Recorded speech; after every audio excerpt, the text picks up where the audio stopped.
how to make a modified Robert Jones bandage just above the hock. So first you're going to place 2 pieces of tape as stirrup. One is going behind where the pop head is and the other one is going to go on top. I'm using a bigger 1-inch tape because I have a bigger patient. If I had a smaller patient, I'd be using thinner tape. I'm also going to place a popsicle stick in between to make sure that their 2 pieces of tape are not sticking together, as you can see. Then I am going to take cast padding and I'm going to wrap it around distal to proximal, with each passing being 50%. I want to make sure that there are nice 2 even layers. So this is the first layer I'm going to make. As you can see, I'm still doing 50% overlapping, but they are nice and even.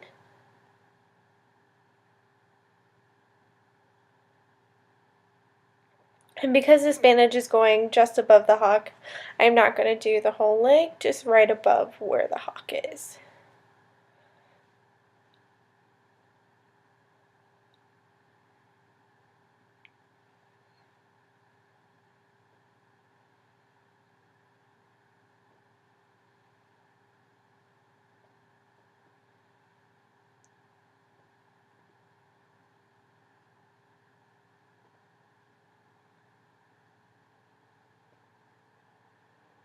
Then I break it apart, and I'm going to start the next layer. Again, going to go distal to proximal with each layer, passing 50% of each other. And I want to make sure that each layer is nice and even, there's no ruffles, no bumps, anything like that. I'm also going to make sure that at least the 2 middle digits of the patient's foot is not covered. That way I can ensure the bandage is not only holding, but also making sure that there is no swelling due to the bandage being too tight.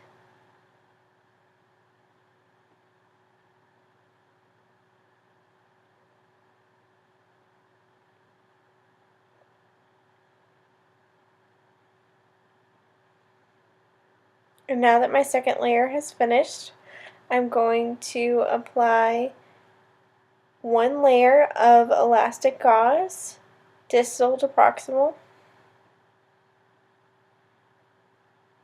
Again, in nice even layers.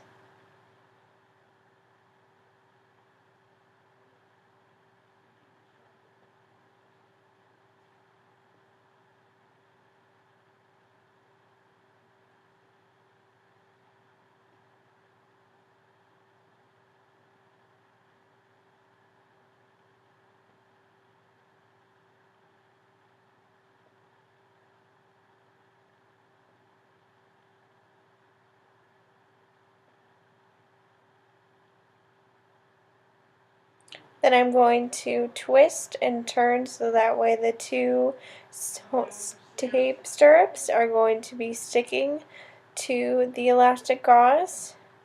Sometimes it is hard for the tape to stick, so kind of rearranging and holding it down does help. And this is just to ensure that that layer is all going to stay.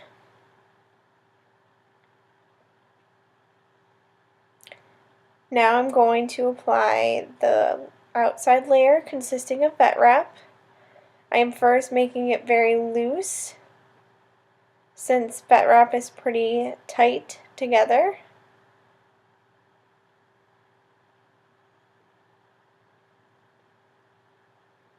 But then I am going to roll it back in so that way I can make nice even layers.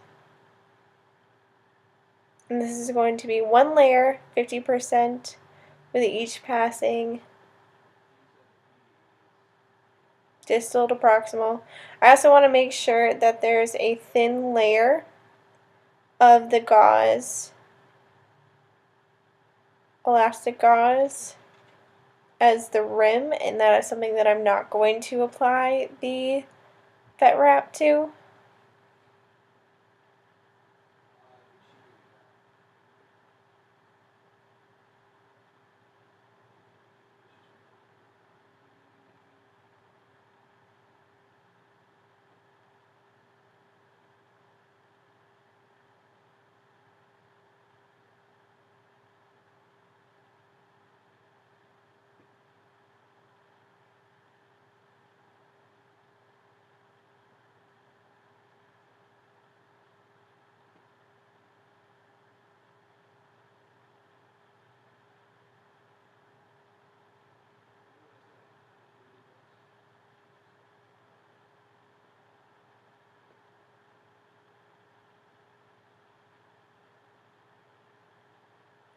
And now I'm going to take some non-occlusive tape.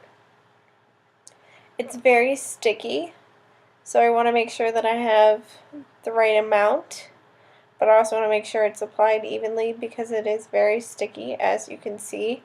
I'm even having trouble cutting it.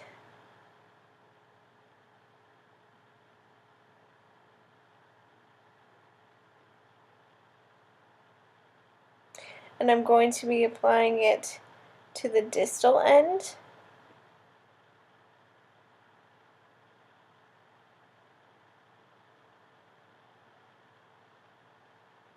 But still making sure that I am leaving the 2 middle digits. And then I'm going to apply a top layer. This is to ensure the bandage from sliding. But I want to make sure that not a lot of it is sticking to the patient's fur because it is very sticky. It can be very irritant to the patient. And that is how you make a modified Robert Jones bandage.